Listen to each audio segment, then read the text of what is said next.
Bismillahirrahmanirrahim. Di sini saya akan membahas tentang bab waris. Ilmu waris atau ilmu faraid yaitu merupakan ilmu yang berisi tentang siapa yang berhak mendapatkan waris, siapa yang tidak berhak mendapatkan waris, dan berapa ukuran yang diperoleh setiap orang yang mendapatkan waris. Untuk itu, ilmu ini sangat dianjurkan untuk dipelajari oleh umat Islam dengan baik dan benar. Sesuai sabda Nabi Muhammad SAW yang diriwayatkan oleh Abu Hurairah radhiyallahu an, yang artinya pelajarilah ilmu waris dan ajarkan, karena ilmu waris merupakan sebagian dari ilmu. Ilmu waris adalah ilmu yang mudah dilupakan dan merupakan ilmu yang pertama kali dicabut dari umatku. Ahli waris laki-laki yaitu ada 10. Yang pertama ada anak laki-laki, kemudian ada cucu laki-laki dan seterusnya ke bawah, kemudian ada ayah, kemudian kakek dan seterusnya ke atas, kemudian ada saudara laki-laki, kemudian ada anak laki-laki dari saudara laki-laki atau keponakan, kemudian ada paman, kemudian ada anak laki-laki dari paman atau sepupu, kemudian ada suami, dan yang terakhir ada bekas budak yang dimerdekakan. Dan selanjutnya ada ahli waris perempuan, yaitu berjumlah 7 orang. Yang pertama ada anak perempuan, kemudian yang kedua ada anak perempuan dari anak laki-laki atau cucu perempuan dan seterusnya ke bawah. Kemudian ada ibu, kemudian ada nenek dan seterusnya ke atas, terus saudara perempuan, kemudian ada istri, dan yang terakhir ada bekas perempuan yang dimerdekakan. Kemudian yang selanjutnya itu hak waris yang tidak bisa gugur, yaitu yang pertama ada suami dan istri, kemudian ada ayah dan ibu, dan yang terakhir ada anak kandung, baik laki-laki ataupun perempuan. Kemudian yang selanjutnya yaitu orang yang tidak mendapatkan waris, yaitu berjumlah 7 orang. Yang pertama ada budak perempuan maupun laki-laki. Kemudian yang kedua ada budak yang merdeka karena kematian tuannya atau mudabar. Kemudian ada budak perempuan yang melahirkan seorang anak dari tuannya atau umul walad.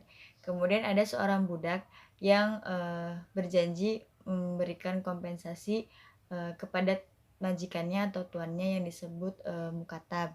Kemudian selanjutnya itu pembunuh yang membayar orang untuk membunuh orang yang memberi waris. Kemudian ada orang yang murtad, dan yang selanjutnya itu berbeda agama. Yang selanjutnya yaitu asobah. Asobah yaitu orang yang mendapatkan warisan dari kelebihan harta warisan yang telah diberikan kepada ashabul furud. Urutan asobah yang paling dekat yaitu yang pertama ada anak laki-laki, kemudian kedua anak dari anak laki-laki atau cucu, kemudian ayah, kakek, anak saudara laki-laki seayah dan seibu, saudara laki-laki seayah, anak dari saudara laki-laki seayah dan seibu, anak dari saudara laki-laki seayah, paman, anak paman, kemudian jika tidak ada asobah maka baru beralih ke budak yang dimerdekakan. Dan selanjutnya yaitu ashabul furud, yaitu orang yang mendapatkan warisan berdasarkan kadar yang telah ditentukan dalam kitabullah. Kadar ashabul furud yaitu yang pertama setengah, kemudian 1/4, kemudian 1/8, 2/3, 1/3, dan 1/6. Selanjutnya yaitu ashabul furud yang mendapatkan bagian 1/2. Yang pertama ada 5. Yang pertama ada anak perempuan, kemudian yang kedua ada anak perempuan dari anak laki-laki atau cucu perempuan. Kemudian yang ketiga ada saudara perempuan seayah dan seibu, kemudian saudara perempuan seayah. Yang kelima yaitu suami jika tidak memiliki anak dan tidak memiliki cucu laki-laki. Kemudian yang selanjutnya yaitu ashabul furud yang mendapatkan bagian 1/4, yaitu ada 2 orang. Yang pertama, suami jika istri memiliki anak atau cucu laki-laki. Yang kedua, istri jika tidak memiliki anak atau cucu laki-laki. Kemudian yang selanjutnya itu ashabul furud yang mendapatkan bagian 1/8, yaitu istri jika memiliki anak atau cucu laki-laki. Kemudian yang selanjutnya yaitu ashabul furud yang mendapatkan bagian 2/3, yaitu ada 4. Yang pertama, 2 anak perempuan atau lebih, kemudian 2 anak perempuan dari anak laki-laki atau cucu perempuan atau lebih.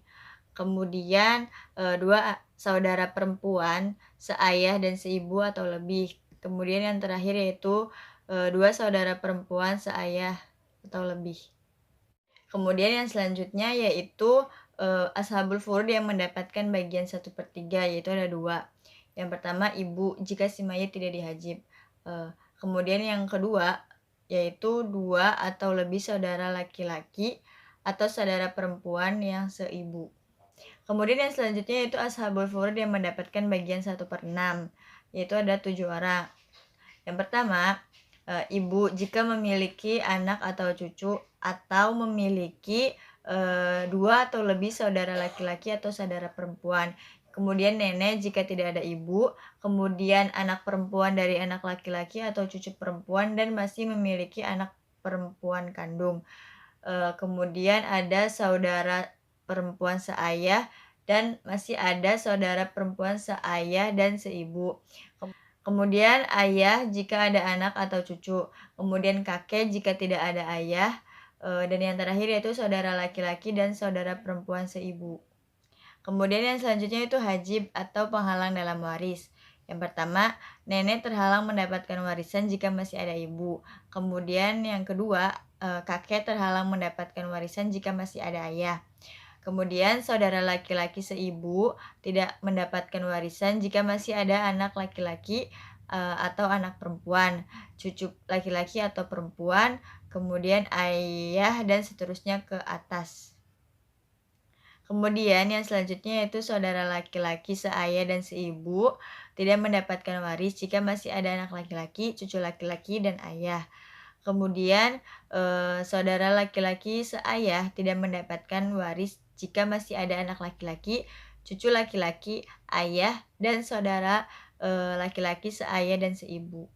Kemudian yang selanjutnya yaitu yang menyebabkan saudara perempuan mendapatkan bagian separuh laki-laki, yaitu karena adanya anak laki-laki, cucu laki-laki, saudara laki-laki seayah dan seibu, saudara laki-laki seayah, kemudian paman laki-laki, anak laki-laki dari paman, kemudian anak laki-laki dari saudara laki-laki atau keponakan, kemudian tuan yang membebaskan budak mendapatkan waris tanpa saudara perempuan-perempuan mereka.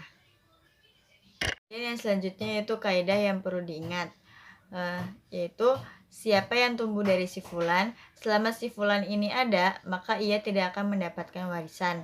Misalnya, seorang cucu tidaklah mendapatkan warisan jika masih ada anak dari si mayit. Wasiat. Wasiat diartikan sebagai pesan orang yang hendak meninggal dunia kepada orang yang masih hidup.